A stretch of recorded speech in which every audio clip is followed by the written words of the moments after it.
રખડતા ઢોર બિસ્માર road wrong side driving પર સુનાવણી અમદાવાદ ટ્રાફિક વિભાગે હાઈકોર્ટમાં સોગંદનામું કર્યું 27 ફેબ્રુઆરીથી 18 માર્ચ સુધીની કામગીરીનો રિપોર્ટ આપ્યો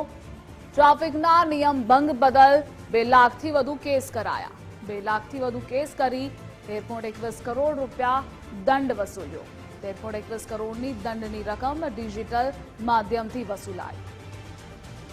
અને આ મુદ્દે સંવાદદાતા કલ્પિન જોડાયેલા છે કલ્પિન અમદાવાદ ટ્રાફિક વિભાગે હાઈકોર્ટમાં સોગંદનામું કર્યું છે વિગતો જણાવશો बिल्कुल रखड़ता ढोर विस्वार रस्ता रोंग साइड ड्राइविंग मामले गुजरात हाईकोर्ट अंदर आज विशेष सुनावणी हाथ धरવામાં આવી છે અમદાવાદના ટ્રાફિક વિભાગે ગુજરાત હાઈકોર્ટ અંદર આજે વિશેષ સોગંદનામું મૂક્યું છે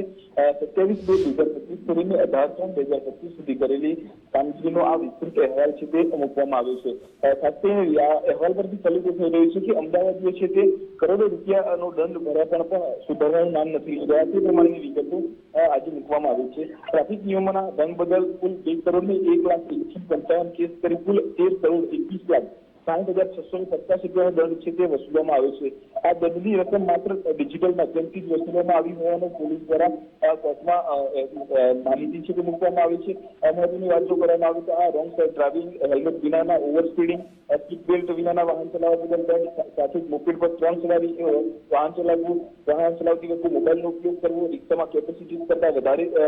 સવારી કરવી કાર ફિલ્મ બદલ જે છે તે દંડ કરવામાં આવ્યા છે અન્ય ગુનાઓ છે તેની અંદર પણ 41,065 જેટલા કેસ છે તે કરવામાં આવ્યા છે કુલ 2,72,32,750 રૂપિયાનો દંડ છે તે કરવામાં આવ્યો છે અને ચોક્કસથી ટ્રાફિક પોલીસ દ્વારા જે છેલ્લા 1 મહિનાની અંદર આખી ડ્રાઇવિંગ કરવામાં આવી રહી છે સાથે પોલીસ દ્વારા અલગ અલગ જે કામગીરી કરવામાં આવી છે તે કામગીરીનો અહેવાલ છે તે ગુજરાત હાઈકોર્ટની અંદર મૂકવામાં આવ્યો છે જી કલ્પિન જોડાવા બદલ આભાર આપનો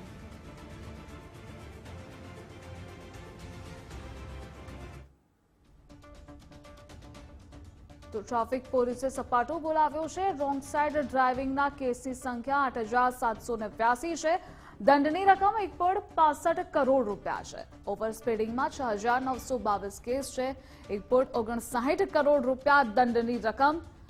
તો સીટ બેલ્ટ વિના ડ્રાઇવિંગના કેસ 3,677 છે